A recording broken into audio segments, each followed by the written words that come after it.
ចេញមកគឺថាហាត់ក្លិនយកតែម្ដងដោយសារតែក្លិនឈ្ងុយខ្លាំងមែនតើឃើញខៀវអញ្ចឹងកុំច្រឡំទឹកបន្តែបងប្អូនគឺជាទឹកបន្លែតាមមកធ្វើទឹកបន្លែញ៉ាំដើម្បីសុខភាពទាំងអស់គ្នាបងប្អូនបន្លែរបស់ខ្ញុំហ្នឹងគឺមានផ្កាខាត់ណាខៀវហើយល្ពៅ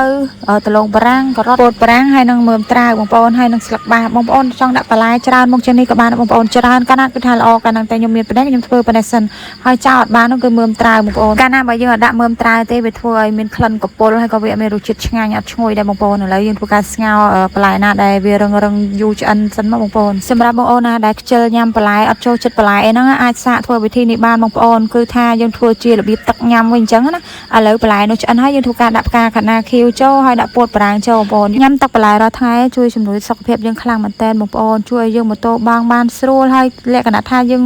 អត់ខ្វះវីតាមីនអីចឹងណាបងប្អូនពេលដែលបន្លែយើងឆ្អិននេះចុងក្រោយគឺយើងធ្វើការដាក់ស្លឹកបាសចូលបងប្អូនស្លឹកបាសហ្នឹងយើងដាក់តាមអំពូលបន្តិចបានបងប្អូនលើកចុងមកកុំឲ្យវាងាប់វីតាមីនចឹងណាបន្តមកទៀតយើងធ្វើការយកវាទៅដាក់ក្នុងម៉ាស៊ីនក្លុកវាម៉ត់បែបនេះបងប្អូនហើយគឺថាម៉ត់ល្អខ្លាំងមែនតើបន្តមកទៀតយើងចាក់ចូលនៅឆ្នាំងដើម្បីយកទៅដាំអំពូលទៀតបងប្អូនហើយបើសិនជាវាខាប់ពេកយើងអាចថែមទឹកបានបងប្អូនណាចូលចិត្តខាប់ដាក់ខាប់ចូលចិត្តរាវដាក់រាវតែកុំរាវជ្រុលពេកវាអត់សូវឆ្ងាញ់ទេបងប្អូនយើងថែមទឹកហើយយើងធ្វើការយកទៅដាំវាបំពុះទៅបានហើយដោយសារតែមុនហ្នឹងយើងក្លុកអញ្ចឹងយើងការពារកុំឲ្យរាវយកមកដាំហើយដើម្បីយើងថែមថយទឹកបានតាមចំណូលចិត្តអញ្ចឹងណាហើយបន្តមកទៀតបងប្អូនហើយគឺអាចដាក់ទូទឹកកកត្រជាក់ញ៉ាំបានបងប្អូនចូលចិត្តញ៉ាំក្តៅក៏បានត្រជាក់ក៏ឆ្ងាញ់និយាយពីរសជាតិវាឆ្ងាញ់មែនតើបងប្អូនឲ្យឈ្ងុយទៀត